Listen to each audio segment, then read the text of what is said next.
نداء الحق صوت قد شجاني وبلغني الحقيقة والأماني وكان لي السبيل إلى المعالي ونورا للهداية والبيان.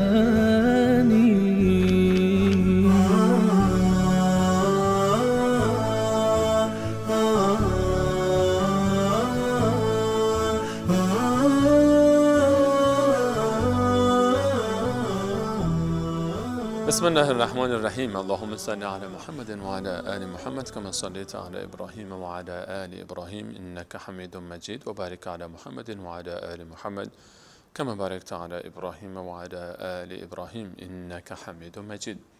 عرض سلام دارم و ادب و احترام خدمت همه شما خوبان و سروران. امیدوارم هر کجا که هستید توفیقات روزافزون الله متعال قرین راهتان باد و هر روز و هر لحظه زندگیتان در عبادات الله متعال زیباتر از روزها و لحظات گذشته آن سپری گردد.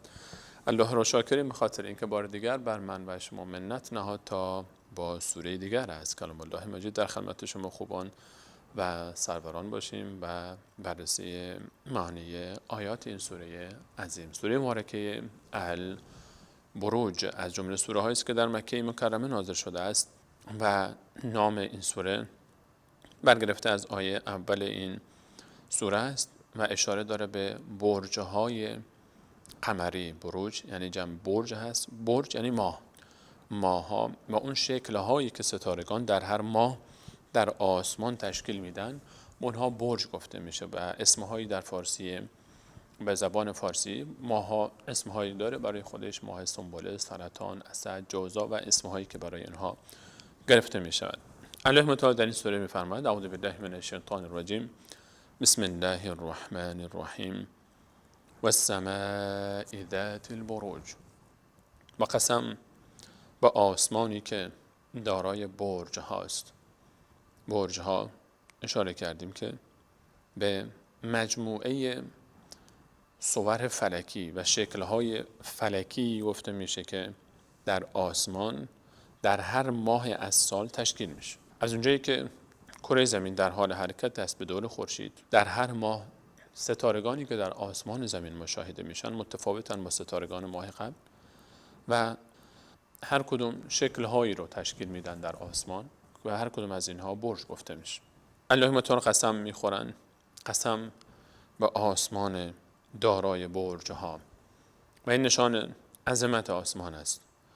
و الله متعال در سوره مبارکه واقع میفرماید: فلا اقسم بمواقع النجوم، و قسم به جایگاه ستارگان، و انه لقسم لو تعلمون عظیم. و اگر شما میدانستید قسم خوردن به جایگاه ستارگان بسیار قسم عظیمی است، چون جایگاه ستارگان و عظمت خلقت ستارگان و قرار گرفتن آنها در آسمان عظیم است.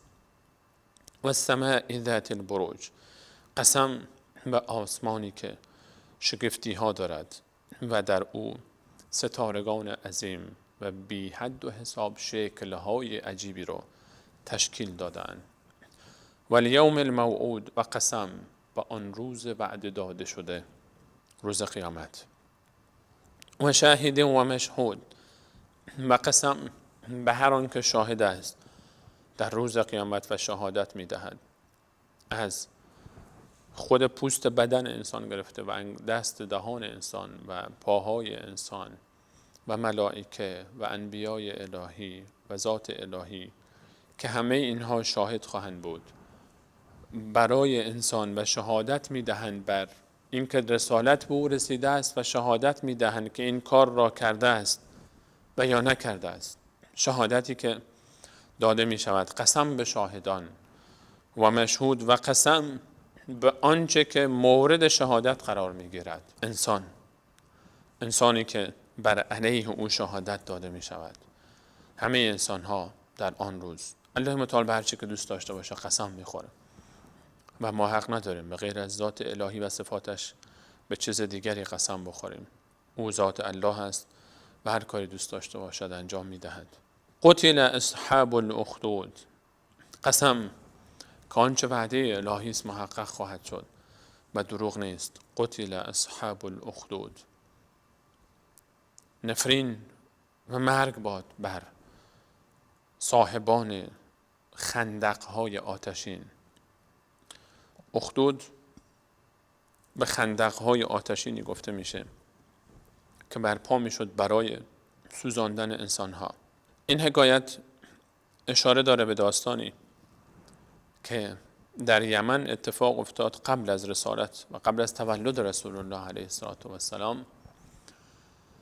اهل یمن یهودی بودند و برخی از اونها شروع کردند به پذیرش رسالت عیسی علیه السلام و مسیحی شدند و آن زمان رسالت آن زمان، دین برحق آن زمان دین مسیحیت بود و اینها ایمان آوردند به آن رسالت. پادشاهی داشت سرزمین یمن به اسم ذونواس که خبر شد اینها از یهودیت خارج شدند و از شرک و رفتند به مسیحیتی که آن زمان هنوز منحرف نشده بود و ایمان آوردند و موحد شدند. این بود که قبول نکرد، با اونها رو جمع کرد. چند هزار نفر، برخی گفتن 70,000 نفر بودند و اونها رو گفت یا ایمان میارید دوباره به یهودیت، یعنی برمیگردید از مسیحیت، به تعبیر دقیق ترش مرتد میشید از عقیده توحید، و یا اینکه شما رو در این خندقهای آتشین همه رو میسوزانم. با اونها قبول نکردن که از دینشون و از توحیدشون و اعتقادشون دست بردارن و همه اونها کشته شدن. زن و مرد، پیر و جوان، طفل خردسال رو هم رحم نکردن و به آتش انداختن و در آتش سوزاندن. خندقهای بزرگی از آتش درست کردن و هیزم ها ریختن و همه اینها رو یکی یکی در داخل آتش ها انداختن و سوزاندن. در یمن این اتفاق افتاد. این گونه اهل توحید در طول تاریخ مورد شکنجه قرار می گرفتن. الله متعال در سوره بروج به من و شما می فهماند و نشان می دهد که راه توحید راه سختی ها و مشکلات و مشقت ها و مصیبت ها، مرکزی که صبر بکنه نتیجه بسیار بالایی خواهد داشت و عظیمی، و در این راه کشته شدن افتخار است و شهید شدن یک فخر. قتل اصحاب الاخدود. نفرین و لعنت الهی بر اون کسانی باد که آن مسلمانان و موحدان آن زمان رو در خندقهای آتش انداختند. النار ذات الوقود. آن آتشی که پر بود از هیزم، خندقهای آتشینی که پر از هیزم بود. اذ هم علیها قعود. و این ظالمان و مستکبران خودشون هم در اطراف این خندقها نشسته و شاهد این ماجرا بودن و لذت می بردن از اینکه این مسلمانان مستضعف و مظلوم در داخل این آتش ها می سوزن و کباب میشن و از بین میرن. و هم علی ما یفعلون بالمؤمنین شهود. با آنها بر آنچه که انجام میدادند بر این مؤمنان شاهد بودند، میدیدند، شهادت میدادند، میدیدند و لذت میبردند. این ظلم و این ستم تا چه حد؟ تمام اعضای خانواده رو با آتش میانداختن، حتی کودکان، حتی اطفال شیرخوار، حتی اول اطفال شیرخوار رو میانداختن تا باشه که شاید مادرش تسلیم بشه و برگرده. برخی از این اطفال وقتی مادر متردد میشد میگفت مادر نپذیر، قبول نکن، این آتش نیست، این در حقیقت بهشت و جنت است، تو هم بیا. و میرفتن. و ما نقموا منهم الا ان یؤمنوا بالله العزیز الحمید. و هیچ جرمی و ملامتی بر آنها نبود از طرف اینها مگر این که آنها ایمان آورده بودند به الله عزیز و حمید، اللهی که عزیز است و چیره است و هیچ چیزی او را عاجز نمی کنه از انجام آنچه که دوست داشته باشد و مورد ستایش و حمد و تحمید است. الله متعال اینها رو ابتلا می کرد. می توانست که اونها رو نجات بده و همه اون کافران رو از بین ببره، اما می خواست بندگان خودش رو آزمایش بکنه. الله بندگان موحد خود رو آزمایش می کنه حتی تا این حد. و اینها از این آزمایش به بهترین وجه ممکن موفق برآمدن. اللهی که الذی له ملک السماوات والارض، جرم اینها این بود که الله رو میپرستیدن. الله عزیز حمید، چیره غالبی که مورد حمد و ستایش است. هر کسی که عزیز است حمید نیست. خیلی از انسان‌ها زور دارن و میتونن خیلی کارها رو انجام بدن، اما مورد حمد و ستایش نیستن، خود ظلم میکنن. اما الله تعالی عزیز حمید است. الذی له ملک السماوات والارض، کسی که مالک آسمان ها و زمین است. اون بر هر چیزی شاهد است و همه چیز رو میبینه و میدید ظلم اینها رو و میبیند ظلم ظالمان رو بر مستضعفان و مظلومان و مساکین، ظلم کفار رو بر مسلمانان و موحدان، میبینه ظلم شکنجهگران رو بر کسانی که در زندان ها هستند، برای هیچ کسی ها شاهد نباشه و حاضر نباشه. الله متعال شاهد است. والله علی کل شیء شهید، نگران نباش. الله متعال همه چیز رو میبینه. نگو حقم رو خوردن، نگو حقم پایمال شد، نگو به من ظلم شده کسی فریاد من رو نشنید و حال من رو ندید. نگو که مشکل دارم و کسی از حال من خبر نیست. نگو که تنها ماندم و کسی ندارم. والله علی کل شیء شهید. همین کافی است که الله متعال شاهد بر حال توست. الیس الله بکاف عبده، آیا الله برای بندش کافی نیست؟ و من یتوکل علی الله فهو حسبه، هر کسی که بر الله متعال توکل کند الله برای او کافی است. قل لن یصیبنا الا ما کتب الله لنا، بگو نمیرسد به ما جز آنچه الله برای ما رقم زده است و نوشته است. هو مولانا، او مولای ماست، آقای ماست، سردار ماست، سرور ماست، خالق و رازق ماست. و علی الله فلیتوکل المؤمنون، و مؤمنان بر الله توکل میکنن، اعتماد میکنن، خودشون رو میسپارن بر الله متعال. والله علی کل شیء شهید، الله بر هر چیزی شاهد است. تمام غمهای تو، غصه های تو، پریشانی های تو، نگرانی های تو، تنهایی های تو، غربت های تو، اشک های تو، ناله های تو، زخم های تو، درد های تو، فریاد های تو، گرسنگی های تو، نگرانی ها و اضطراب های تو رو همه رو میبینه. خود رو به او بسپار که او نعم المولا و نعم الوکیل، بهترین آقا و سرور است و ناصر و یاور و بهترین کسی است که کار به او سپرده می شود. الله متعال می دونه که با اینها چه کار میکنه. به والله انسان می بینه بعضی وقتها ظلم ظالمین رو به اشک از چشمانش جاری میشه. وظیفه من تو اینه که اگر میتونیم جلوش رو بگیریم، اما اگر نتوانستی الله این کار را خواهد کرد. الله متعال بندگان خود رو تنها نخواهد گذاشت. ان الذين فتنوا المؤمنین والمؤمنات، کسانی که به فتنه می اندازن مردان و زنان مؤمن رو، عذاب میکنن مردان و زنان مؤمن رو، شکنجه میکنن، میکشن، این گونه در آتش می اندازن. ثم لم یتوبوا، و توبه نمی کنند، فلهم عذاب جهنم و لهم عذاب الحریق، عذاب دوزخ جهنم در پیش روی اونهاست، عذابی سوزان به مانند آنچه انجام دادند و بلکه بدتر از آن. الله متعال میفهمد اینها رو من میدانم که با اینها چی کار بکنم، نگران نباش. یک روز اینها به تاوان کار خود خواهند رسید، نتیجه ثمره کار خود رو خواهند دید. الله متعال میفهمد ظالم رو من میدونم چطور مجازات کنم. فلا تحسبن الله غافلا عما یعمل الظالمون، هرگز گمان مبر که الله از حال ظالمان غافل است. انما یؤخرهم لیوم تشخص فیه الابصار. با آنها مهلت میدهد تا روزی که چشمها خیره میشود در هنگام مشاهده آن عذاب قیامت. ولا يحسبن الذين كفروا انما نملي لهم خير لانفسهم انما نملي لهم ليزدادوا اثما. و کافران گمان مبرند که من الله با آنها مهلت میدم خیر آنها رو میخواهم. نه، من با آنها مهلت میدم لیزدادوا اثما، تا بیشتر گناه بکنن.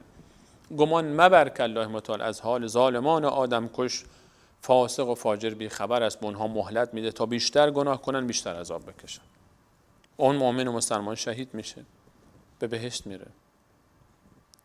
با اونی که مشکلاتی تحمل بکنه الله تعالی به وحیش پاداش میدهد. یک نکته لطیف در این آیه نهفته است.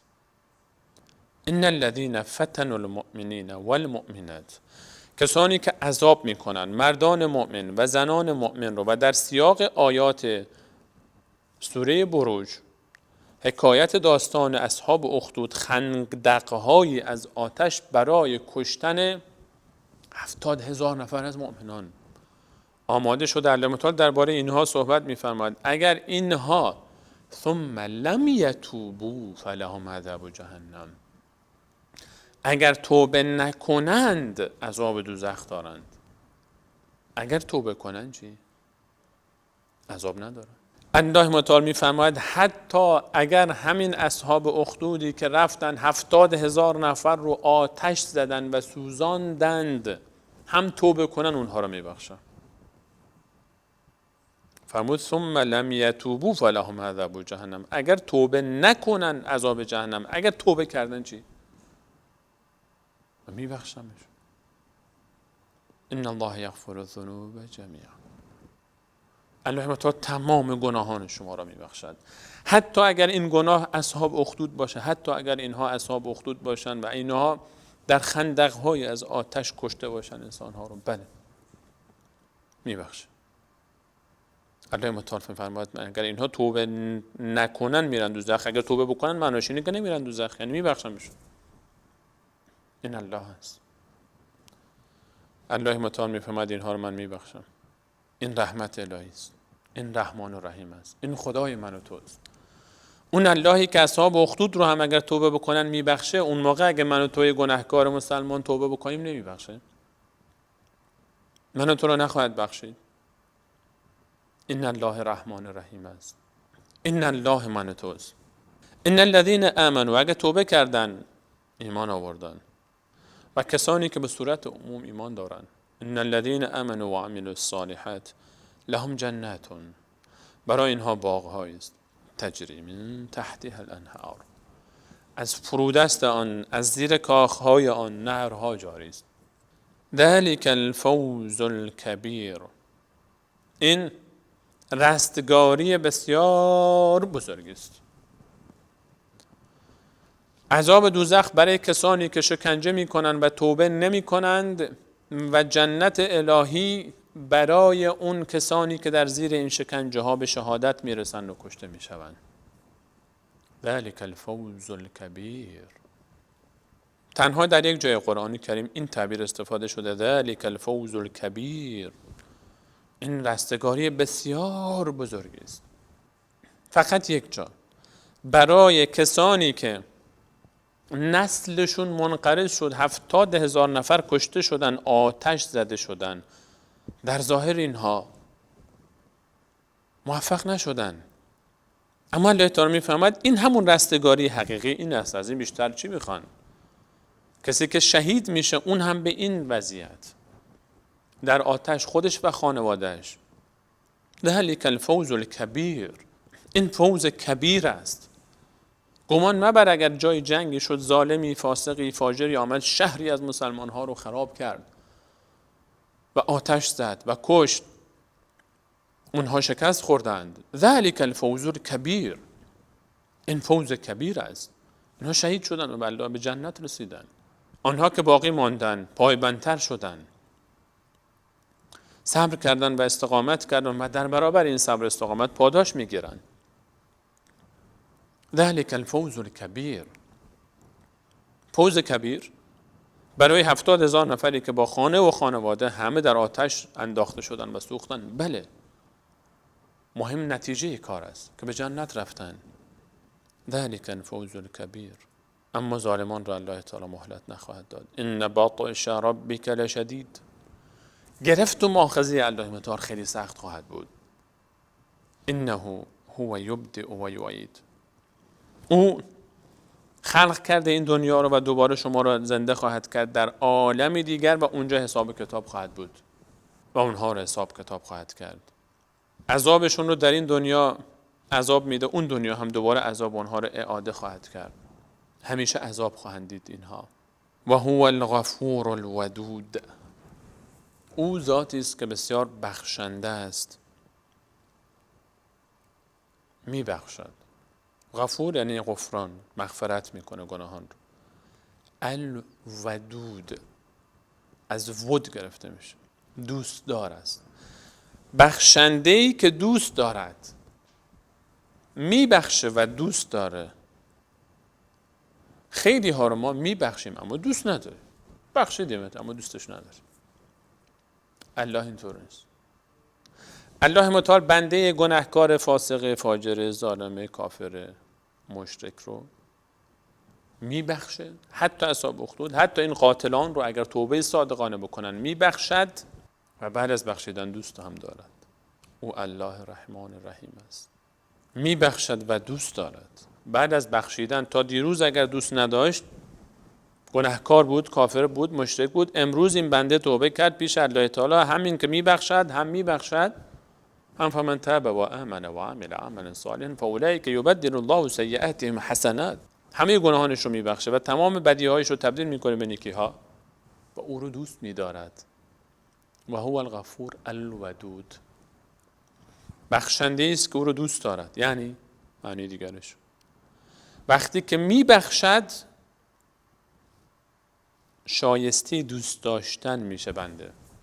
اول او رو میبخشه، بعد که بخشید بیگناه هست. وقتی گناهانش رو بخشید اون موقع دیگه این لیاقت دوست داشتن رو داره، او رو دوست میدارد. الله متعال بنده رو میبخشه، نه تنها میبخشه بعد دوستش هم میشه، به اون محبت میکنه، دوستش داره، با یک توبه صادقانه و خالصانه که میتونی در خلوت خودت انجام بدی. در دل خودت، در خلوت خودت به الله متعال بگو یا الله منو ببخش، توبه کردم. دوستت می‌دارد الله متعال، دوست الله میشه. الله تو رو دوست داره. وقتی الله انسان رو دوست داشت، به ملائکه خود ندا میداد، به جبرئیل علیه السلام که من فلانی فرزند فلانی رو دوست دارم، فاحببه، او رو دوست داشته باش. بعد ندا میداد جبرئیل علیه السلام در میان آسمان که الله فلانی فرزند فلانی رو دوست دارد، فاحبوه، او را دوست بدارید. ملائکه هم او را دوست دارند. ثم یوضع له القبول فی الارض. سپس در روی زمین هم محبوب میشه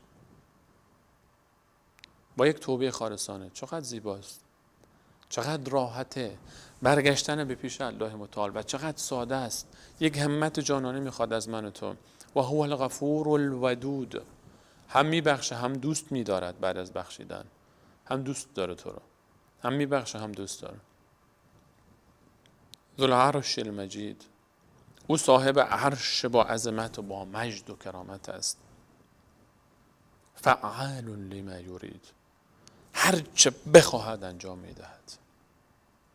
امکان نداره الله تعالی اراده‌ای بکنه و نتواند در انجام آن عاجز بماند. انجام میده. هل اتاک حدیث الجنود؟ آیا شنیدی داستان لشکریان گذشته رو که الله متعال چه کرده با اونها؟ اونهایی که تمرد کردن و نخواستن بخشیده بشن و الله اونها رو دوست داشته باشه. به مانند فرعون و ثمود. لشکر فرعون و لشکریانش و ثمود، قوم ثمود رو ندیدی که الله تعالی با اونها چه کرد؟ بل الذین کفروا فی تکذیب. اما کافران پیوسته در تکذیب قیامت هستن که قیامتی نیست و حساب کتابی نیست. والله من ورائهم محیط. الله با عظمت پشت اینها همیشه هست و اونها رو احاطه دارد. اینها فکر میکنن الله تعالی فقط پشت سر اونهاست، در حالی که کاملا اونها رو احاطه دارد. وقتی پشت میکنن به الله متعال و میروند، الله متعال کاملا همه جانب اینها رو احاطه داره. کجا میخوای بری؟ فأین تذهبون؟ این المفر؟ کجا فرار میکنی؟ کجا میخوای بری که الله نباشد؟ بل هو قرآن مجید. این کتاب قرآن مجید، مجد با مجد و عظمت هست. این کتاب عظمت داره، وزن داره، شکوه دارد. فی لوح محفوظ، در لوحی محفوظ نزد الله متعال نوشته شده است. لوح محفوظ یکی از مخلوقات الله متعال است که الله متعال کلام خود را آنجا نوشته است و در آسمان هاست. و الله متعال بهتر می‌داند کیفیت آن را و محفوظ است، حفاظت شده از دستبرد شیاطین، از هر نقص و عیب. این کتاب از هر نقص و عیبی محفوظ است. این را الله متعال حفاظتش رو به عهده گرفته. انا نحن نزلنا الذکر و انا له لحافظون. من الله با عظمت این کتاب رو نازل کنم و من از او محافظت میکنم. هرگز تحریف نخواهد شد. کلام الله متعال است. بپذیرید، قبول کنید. داستانهایی که از عالم غیب گذشتگان به شما میدهد درس عبرت باشه برای شما. او بسیار بخشنده است. به سوی او بازگردید.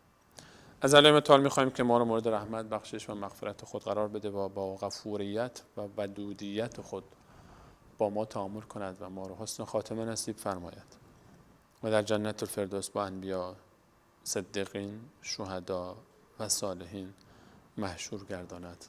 همه ما و شما و همه گذشتگان ما و همه امت اسلامی رو یا رب آمین. تا برنامه بعد همه شما عزیزان رو به الله متعال میسپارم. الله یار و نگهدارتان. السلام علیکم و رحمت الله و برکاته.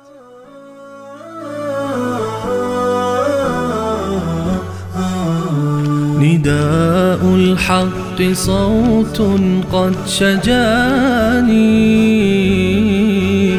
وبلغني الحقيقة والأماني